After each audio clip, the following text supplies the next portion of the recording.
Good day, folks. This is April from Android Authority.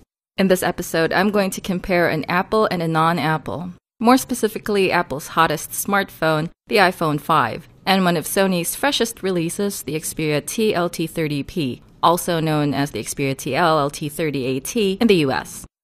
Phones nowadays may be getting bigger, but the Xperia T is relatively pocketable. The iPhone 5, however, is smaller, lighter, and thinner than the Xperia T and can comfortably slip into smaller pockets. Both phones' front is simple and clean. On the iPhone 5, you can find the home button, earpiece grill, and the front camera, but no logo or branding. In contrast, the Xperia T's front has the earpiece grill, front camera, logos, but no physical button. The Xperia T has no use for hardware navigation buttons in favor of virtual navigation. The iPhone 5's hardware buttons and ports are conveniently positioned on its sides. The power button is on the top side and it's easy to reach by the index finger. The right side has only the nano SIM tray. The mute switch and the separate volume buttons are on the left side. These are easily accessible by the thumb. The headphone jack, loudspeakers, and lightning port are on the bottom side. On the Xperia T, the headphone jack is at the top side, ready for music playback in an upright position. The micro USB port sits by its lonesome at the left side, and the bottom side has nothing but the phone mic on the beveled edge. Most of the ports and buttons are at the right side. Micro SD and micro SIM slots, power key, volume rocker, and dedicated camera shutter button. I find these buttons inconveniently positioned here on the lower half of the side. I actually find the iPhone 5's buttons more conveniently positioned.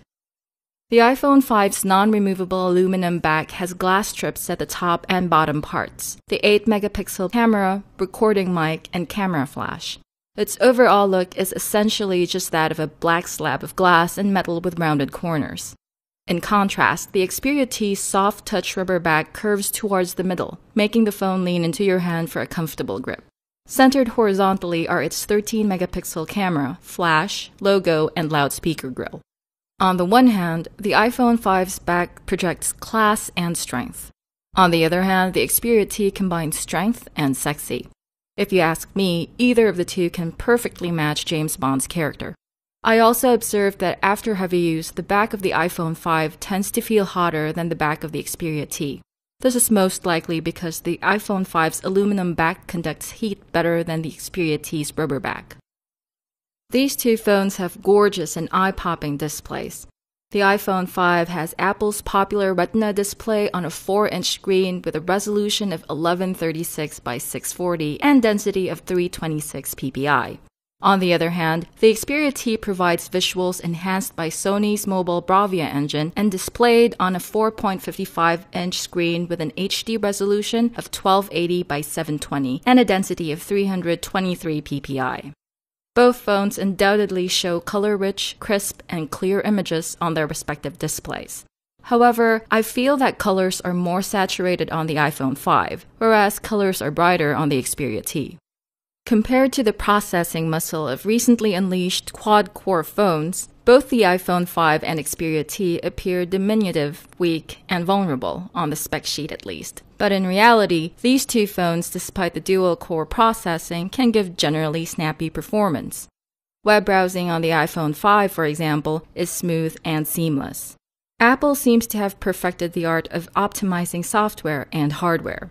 The Xperia T, however, is not particularly slow, but you can feel some lag when launching apps, when zooming in and out of web pages, and when swiping between screens. The iPhone 5 comes in 16, 32, and 64GB variants with no microSD card expansion.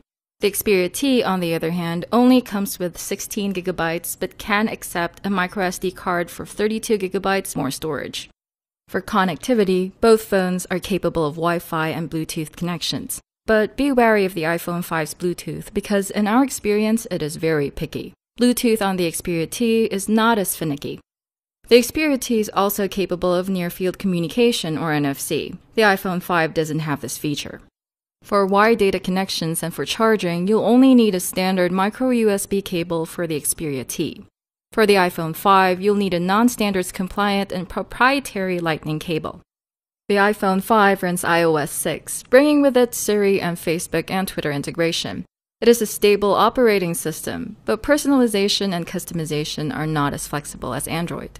The Xperia T runs Android 4.0.4 Ice Cream Sandwich. I feel disappointed knowing that a lot of newer devices already have Android 4.1 Jelly Bean, and some are already receiving Android 4.2. On top of Ice Cream Sandwich is Sony's own Timescape UI, which is a beautiful, unique, and flexible UI. The iPhone 5's audio quality is good and crisp. Unfortunately, it's not very loud.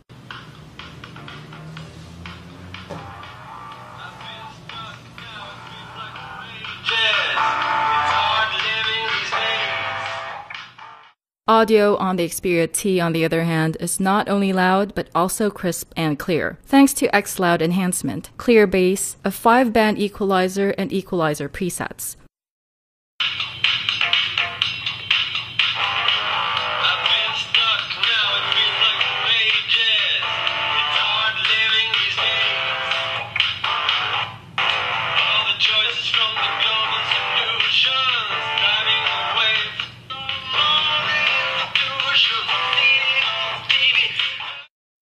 Both phones can play 1080p Full HD videos. I like the layout and design of the Movies app on the Xperia T because it feels like I'm at the cinema.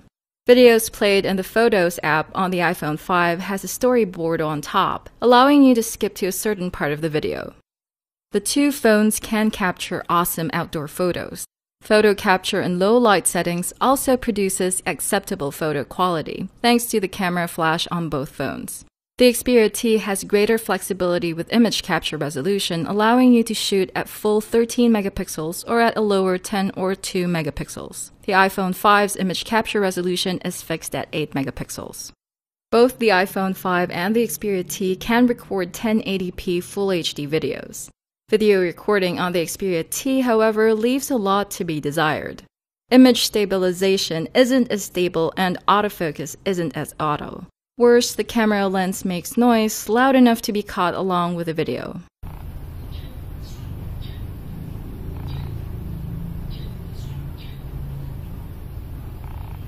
Between the two, the iPhone 5 gives an hour more of battery power. It uses a 1440 mAh lithium polymer battery, which can power the phone for up to about 8 hours of talk time on the 3G connection. The Xperia T can last up to about 7 hours of talk time on 3G with its 1850 mAh lithium-ion battery. In sum, each phone packs a satisfying display for media consumption, fast processor for gaming, and a good camera for taking pictures. Each phone's build and design projects a distinct aura, gives it a distinct look, and projects a personality. Performance and navigation on the two phones are fluid and generally seamless. Though the operating system features on the two phones may differ greatly, both Android and iOS are user-friendly, stable, and simple. Android, though, provides greater flexibility and freedom, especially when coupled with a user interface such as Sony's Timescape UI. Between the iPhone 5 and the Xperia T, which one suits you best? Share your thoughts in the comments. Get more Android news and reviews from AndroidAuthority.com and from our YouTube channel.